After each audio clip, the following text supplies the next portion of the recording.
Hello, welcome back to our new vlog. Good morning, જય માતાજી, જય શ્રી કૃષ્ણ. કેમ છો તમે બધા? આઈ હોપ તમે બધા પણ મજામાં છો અને હું પણ મજામાં છું. તો આપણે ડેલી જે સવારે કામકાજ હોય એ તો હોય જ. આખો દિવસ એક જ રૂટીન હોય છે. તો આજે મસ્ત મજાના બની રહ્યા છે ઢોકળા. અહીંયા તીખી ચટણી બનાવી છે. તો ચાલો બધા જેમને ઢોકળાની ચટણી તીખી લસણની ભાવતી હોય આવી જાઓ જમવા માટે. તો ગરમા ગરમ ઢોકળા થઈ રહ્યા છે અને હવે ગરમા ગરમ જેમ જેમ ઉતરશે એમ ખાઈ પણ લઈશું. એટલે અંજાન જશે એમના ઓફિસ પર અને આપણે ઘરનું કામ જ કરશે. અને અમારા માનવભાઈ જુઓ, ગુડ મોર્નિંગ. ગુડ મોર્નિંગ, જય અંબે. જય શું કરો છો તમે બેટા? બીજું કરો છો? ક્લિક કર્યા અને ક્લિક કરતા આવડે ના આવડે એવું થઈ જાય છે. કર્સર નહીં આવતું ને એટલે. તો ચાલો મળીશું આગળ.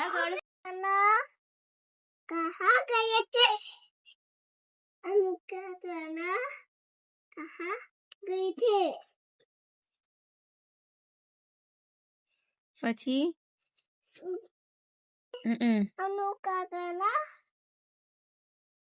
अनुके बेटे कहाँ गए थे? बंदर की टोकरी में सो गए थे. बंदर ने ना मानी.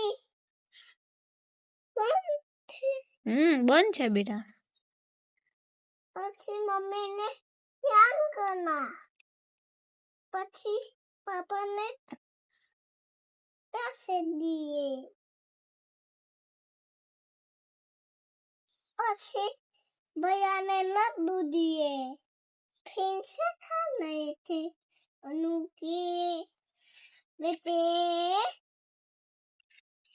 वाली बात नहीं. સુરત દાદા કેવું કરે છે? હે સુરત દાદા કેવું કરે છે માનો? એવું કરે છે? શું નહીં કરતા તો સુરત દાદા? શું એવું કરે? ગુસ્સે થાય છે? તો શું નથી કરતા સુરત દાદા? હે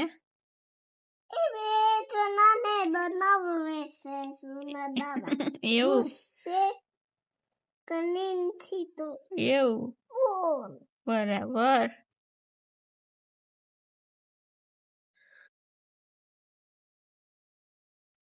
આગા તો આવડે છે? આ આવડે છે?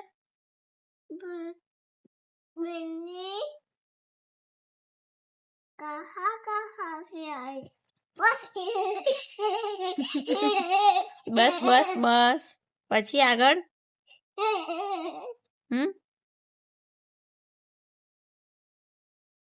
बिल्ली मौसी जो कहो कहाँ से आई हो? कितने चूहे?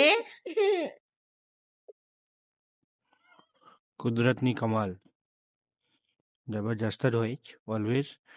એનું એલાઇમેન્ટ જબરજસ્ત છે. આટલું એલાઇમેન્ટ કોઈના પરફેક્શનમાં ના આવે.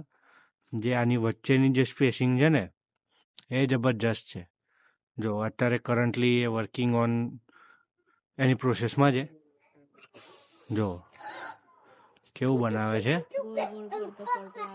ઓલરેડી. એને આટલું જો પતવા જ આવ્યું છે. આ ઝાડ બનાવીને બેસી છે. હવે એવું જે ખાવા વચ્ચે આવશે એને સેન્સર એક્ટિવ થઈ જશે કે ભાઈ આ જગ્યાએ ખાવા આવ્યું છે, હેડા ખાવા. એટલે આ ભાઈ ઉપડી જશે ખાવા માટે. ઓલરેડી અત્યારે જો કેટલું મોટું બનાવ્યું દેખાય છે. હું જતો તો કચરો નાખવા પણ મને અંધારામાં થોડુંક દેખાઈ ગયું હાઇલાઇટ જેવું. મેં કીધું તમને બધાને બતાવું જે જોવા જેવું છે. એવા ક્યારની મહેનત કરતો હશે, કેટલા રાઉન્ડ એને લગાવ્યા હશે ગોળ ગોળ ગોળ ગોળ ગોળ ગોળ. અહીંયાથી જે ચાલુ થયું છે આટલેથી આખું આટલું મોટું આ કશું નહીં તો મિનિમમ 2 ફૂટનું ઝાડું છે આખું થઈને. હા બરોબર. પહેલી વાર જોયું ને આવું જિંદગીમાં? લાઈફમાં પહેલી વાર. કેટલું શોખ થઈ ગયા હવે. કેવી રીતે બનાવવાનું? કેટલું મોટું બનાવ્યું છે એને તો. આ રહ્યું જો આ દેખાય છે. અરે આ જો આ બધા લગભગ આઈ થિંક દેખાતા જ હશે. આમ જે એનું જે શાઇનિંગ આવે ને કેટલું બનાવે છે એમને. હાજો દેખાશે હાર જો આ રીતે છે ને જબરજસ્ત કરામત છે ભાઈ પતવા જ આવ્યું છે એવો કેટલી મહેનતથી બનાવવાનો બૈરા હોય ને તો સીધા આવે ને મારો આમ કરીને સીધું એકમત ફેસલો લે ભાઈ તારી મહેનત તેલ લેવા ગઈ એમ જો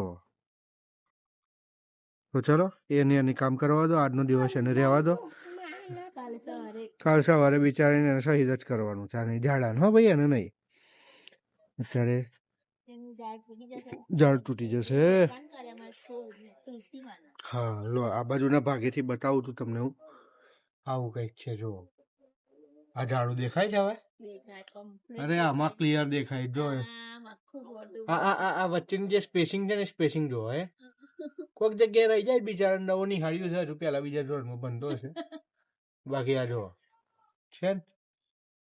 જો તો ચલો કંઈક નવું જાણવા મળ્યું જોવા મળ્યું જઈએ હવે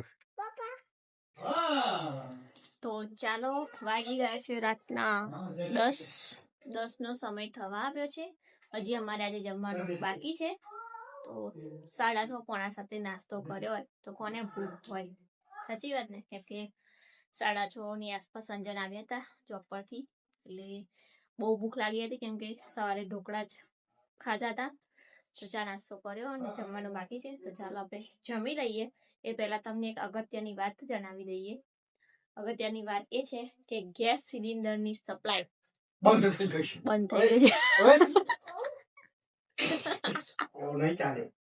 નહીં ચાલે તો આપણા ગુજરાતમાં ગેસ સિલિન્ડરની સપ્લાય બંધ થઈ ગઈ છે હોટલો માટે અને હોટલ માટે કોમર્શિયલ યુઝ માટે હા એ બંધ કરવામાં આવી છે ઘરગથ્થુ જે ગૃહિણી માટે તો ગેસની બોટલ ઉપલબ્ધ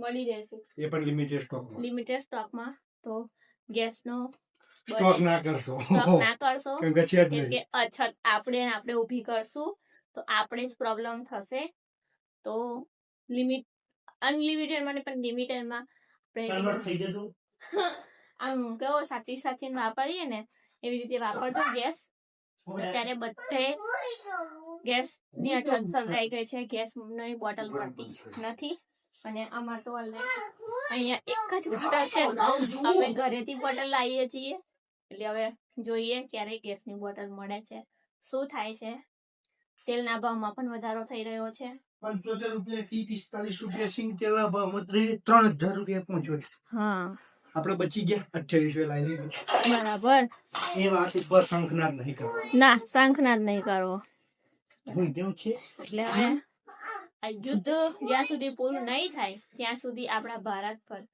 કંઈક ને કંઈક આવું સંકટ મોચન નામ તિહારો આપણે હનુમાન દાદા દાદા તો બેઠા જ છે પણ તો આવું ને આવું કંઈક ને કંઈક સંકટ આપણા પર આવતું જ રહેશે જ્યાં સુધી યુદ્ધનો નિકાલ નહીં થાય પૂરું નહીં થાય ત્યાં સુધી તો ફાઇનલી આજનો બ્લોગ આપણે અહીંયા જ end કરી દઈએ ત્યાં સુધી તમે બધા ખુશ રહો મસ્ત રહો સ્વસ્થ રહો બોલ એવું ના કરો ને યાર તો ચાલો જય માતાજી જય શ્રી કૃષ્ણ હર હર મહાદેવ